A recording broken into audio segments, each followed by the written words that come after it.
Okay, we're going to discuss tonight rather, what exactly is a 529 plan.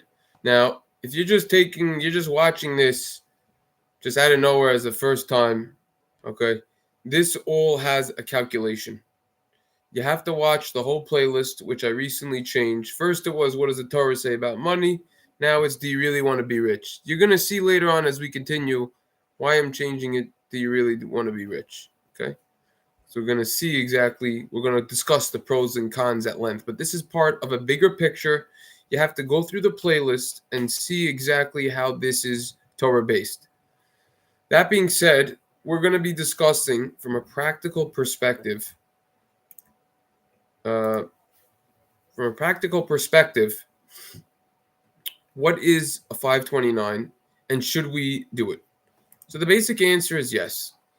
The textbook definition of a 529 is it's something that is a tax advantage savings plan. And the reason why it's made is it encourages people to save for future educational costs. Right? Now,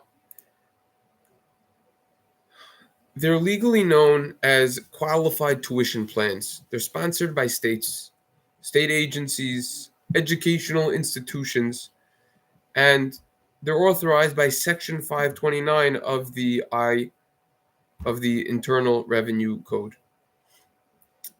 Now, many states offer tax benefits for contributions to a 529 plan. These benefits could include deducting contributions from state income tax or matching grants, but there are some restrictions, so you have to figure out what state you're in. Now, in addition, you could be eligible for these benefits if you invest in a 529 plan sponsored by your state of residence. Right?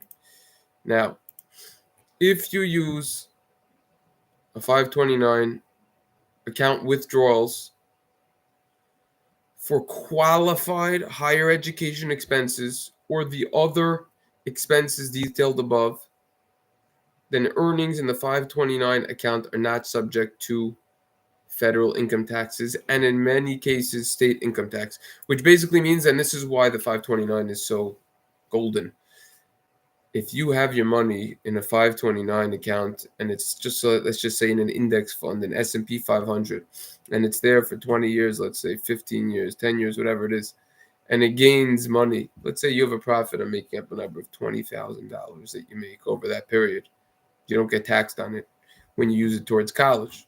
That's why it's so special and golden.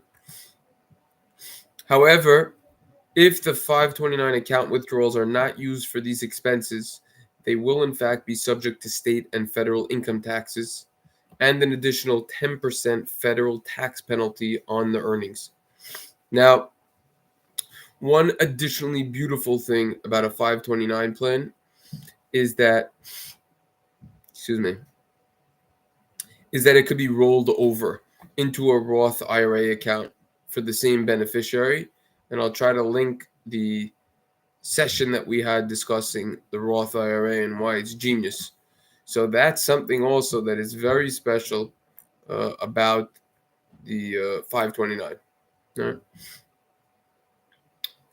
Now, this could be helpful if you have money left over or after your child or student finishes college.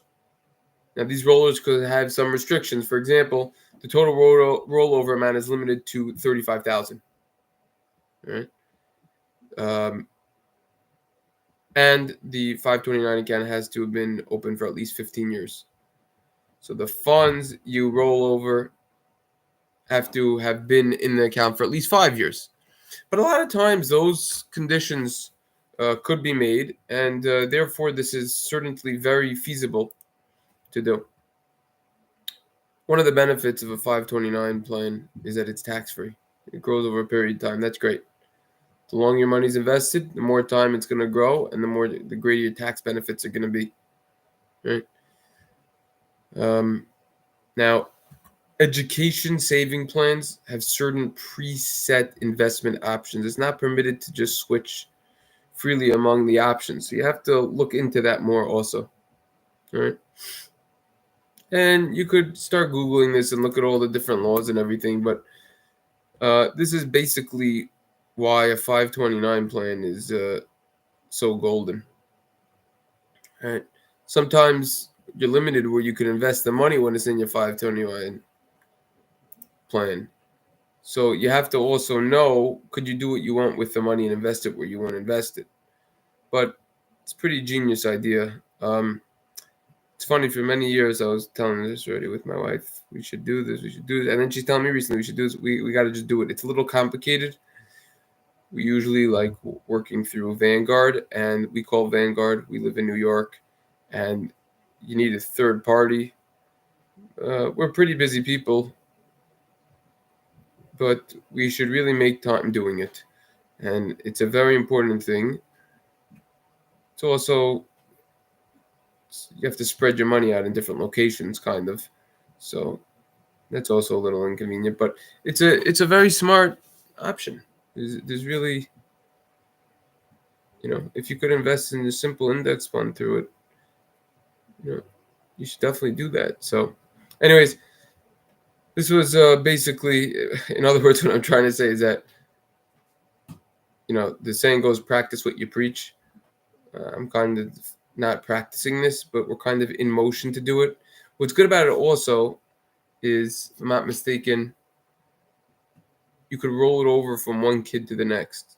So, for example, like we have 4 girls, right? So if our oldest doesn't end up using it, so it could go to the next one, etc. Plus, you have the rollover from the Roth IRA, so kind of double roll. But you could, do your own research on this. Anyways, this is just what I wanted to say about it.